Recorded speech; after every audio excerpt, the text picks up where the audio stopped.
Alerta! Enquanto o mundo prestava atenção nos discursos de Trump e em suas sanções, algo muito maior se movia em silêncio. Um jogo de poder que ninguém quis enxergar, e que agora está mudando a segurança global. Enquanto os Estados Unidos falavam em isolar o seu rival, esse mesmo rival já havia aberto uma porta que hoje parece impossível de fechar. E a pergunta é inevitável: como tudo isso aconteceu diante dos nossos olhos, sem que ninguém o impedisse? Durante muito tempo nos fizeram acreditar que o poder militar estava blindado nas mãos das potências tradicionais, que ninguém poderia competir com elas. Mas, em silêncio, algo começou a se mover. A China, que até há pouco precisava importar grande parte do seu armamento, deixou essa fase para trás. Hoje produz o que precisa e o que sobra, coloca no mercado mundial. Em apenas 4 anos, as suas fábricas conseguiram colocar tanques, drones, fragatas e mísseis nos arsenais de dezenas de países. E não estamos a falar de operações isoladas, é uma rede que cresce e se fortalece enquanto outros discutem sanções e discursos em salões de governo. O mais inquietante é o modelo. A China não promete valores, não impõe condições, não pede satisfações. Não há sermões sobre democracia nem advertências sobre direitos humanos. Apenas uma troca fria e direta, paga e recebe. Assim, enquanto o Ocidente continua preso a trâmites e burocracias, Pequim está a ocupar um espaço que parecia intocável. Se existe um lugar onde o avanço chinês é cada vez mais evidente, é no nosso próprio continente. O que antes parecia impossível hoje é realidade. Equipamentos militares fabricados em Pequim já fazem parte dos arsenais latino-americanos. Veículos blindados, armamento leve e sistemas de defesa estão sendo implantados numa região que, durante décadas, dependeu quase totalmente de fornecedores do Ocidente. A fórmula repete-se, sem condições, sem perguntas incômodas, sem cláusulas escondidas. Apenas contratos rápidos e entregas imediatas. Para muitos governos, essa diferença é crucial. Enquanto Washington exige papelada interminável e revisões políticas, a China entrega em meses aquilo que outros levam anos para autorizar. O resultado é simples: a América Latina já não depende de um único fornecedor. E essa porta, uma vez aberta, será muito difícil de fechar. O avanço chinês não se limita a uma região. Europa, África e Oriente Médio também estão vendo os seus arsenais mudarem de selo. Na África, tanques e mísseis de Pequim começam a substituir o material russo e norte-americano. No Oriente Médio, até mesmo aliados históricos de Washington incorporam drones e sistemas defensivos fabricados na China. E na Europa, alguns governos ousam dar um passo que parecia impensável: diversificar o seu armamento para além da órbita da OTAN. O sinal é claro. Não se trata apenas de comprar armas, trata-se de enviar uma mensagem política. Os países que aceitam equipamentos chineses mostram ao mundo que estão dispostos a romper com a dependência exclusiva do Ocidente. E cada uma dessas decisões deixa uma marca que vai além do militar, muda alianças, altera equilíbrios e desafia décadas de domínio. A Ásia é o cenário onde essa mudança se torna ainda mais evidente. Ali, o peso de Pequim é tão forte que já não se discute se as suas armas são competitivas, mas sim quanto tempo levarão para dominar o mercado. Em vários países, grande parte do arsenal vem diretamente das fábricas chinesas. Caças de última geração, fragatas modernas, drones de combate e sistemas antiaéreos tornaram-se peças-chave da sua defesa. E a prova de fogo chegou com um confronto real, quando aviões chineses derrubaram modelos ocidentais que até então eram considerados intocáveis. Esse momento acendeu alarmes em toda a região. De repente, o feito na China deixou de ser visto como barato ou defeituoso.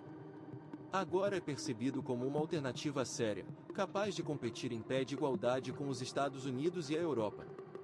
O efeito dominó já começou, mais países debatem trocar de fornecedor, e cada contrato assinado fortalece ainda mais a influência de Pequim. Se existe uma arma que simboliza o avanço chinês, são os drones. Em poucos anos, deixaram de ser vistos como simples cópias para se tornar a carta de apresentação de Pequim no Oriente Médio, na África e na América Latina. Enquanto os Estados Unidos e a Europa bloqueiam exportações por motivos políticos, a China oferece os seus modelos de combate a qualquer governo disposto a pagar. E faz isso com rapidez, sem burocracia e a preços que custam menos da metade de um sistema ocidental equivalente. Essa combinação é irresistível. Drones que chegam em meses, prontos para operar, sem condições de uso nem cláusulas restritivas. Hoje, os modelos Wing Loan e a série CH já patrulham vários céus do planeta, marcando uma mudança silenciosa na forma de fazer guerra e deixando claro que a tecnologia chinesa já não é secundária, é protagonista. O segredo do sucesso chinês não está apenas na tecnologia. Está na fórmula com a qual conquista mercados, preço, rapidez e soberania. Enquanto um contrato ocidental pode levar anos para ser aprovado, Pequim entrega em questão de meses. E faz isso sem sermões políticos nem condições de uso. Além disso, os preços são imbatíveis. Sistemas que na Europa ou nos Estados Unidos custam milhões, na China podem ser adquiridos por menos da metade. Mas o que mais atrai muitos governos é a transferência de tecnologia. Pequim não apenas vende o produto, também ensina a fabricá-lo. Fez isso com caças na Ásia e com drones no Oriente Médio, permitindo que os seus parceiros produzam em casa e conquistem independência militar. Num mundo em que a maioria teme depender da aprovação de Washington ou de Bruxelas, essa autonomia vale mais do que o próprio armamento. E a China sabe disso muito bem. Claro, nem tudo é sucesso na estratégia chinesa. Por trás do avanço, existem sombras que geram dúvidas. Para começar, o exército chinês não trava uma grande guerra desde o final dos anos 70. Isso significa que, embora as suas armas pareçam eficazes em testes e confrontos limitados, ainda há incerteza sobre como responderiam em um conflito de grande escala. Somam-se a isso problemas técnicos. Algumas cadeias de fornecimento ainda dependem de peças estrangeiras, o que atrasou projetos-chave. Também há críticas sobre a manutenção e a falta de peças de reposição, áreas em que a China ainda está distante do padrão norte-americano. E no campo político, o cenário não é menos complexo. Muitos países continuam a escolher a OTAN por tradição e alianças estratégicas, o que impõe um limite natural ao avanço de Pequim. O desafio para a China será provar que pode superar essas limitações e consolidar o seu papel como uma potência militar confiável. O debate nuclear é outro frente em que China e Estados Unidos se chocam, embora não em condições de igualdade. Enquanto Washington e Moscou contam com arsenais de milhares de ogivas, Pequim possui apenas algumas centenas. E, mesmo assim, recusa-se a entrar em negociações que a colocariam no mesmo nível de potências muito mais armadas. A sua estratégia é diferente, não busca acumular bombas atômicas, mas sim ganhar influência vendendo sistemas convencionais. Tanques, drones, fragatas e mísseis que chegam rápido e sem condições pesam mais, na prática, do que ter silos cheios de armas nucleares. Pode-se dizer que a China se tornou a Amazon das armas, entrega o que outros não se atrevem a vender, e faz isso sem complicações. E essa abordagem está funcionando.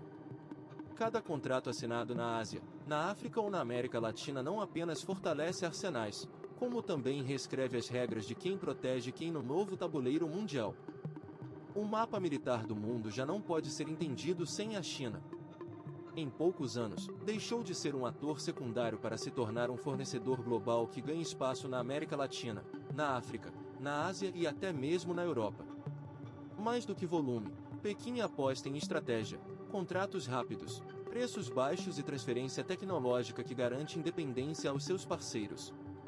Enquanto isso, Estados Unidos e Europa seguem presos à burocracia e a condições políticas que muitos governos já não estão dispostos a aceitar. O resultado é uma mudança histórica.